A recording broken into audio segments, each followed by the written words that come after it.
Mark II Chaser. It's the key that it come with. The guys have had a key cut for it.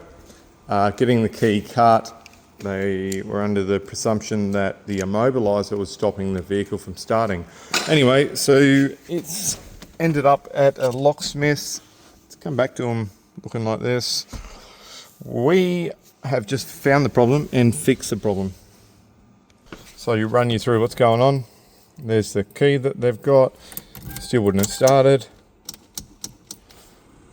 Anyway, so what we've got is we've installed a start button. So that start button itself will only start in park.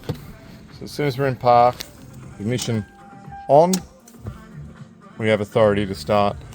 I'll show you how we've done this.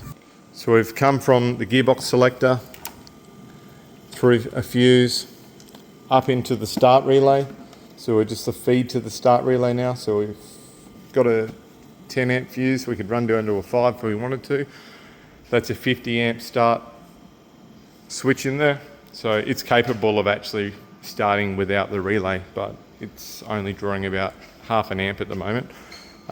So 10 amps is a little bit high, but that wire is capable of drawing 15 amps. So a 10 amp fuse is fine for what we need.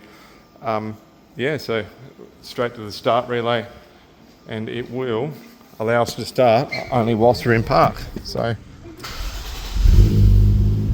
perfect. As soon as we're out of park,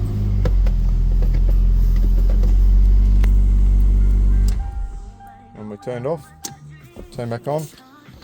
Doesn't matter what other gear we're in, do not have permission to start unless we're in park.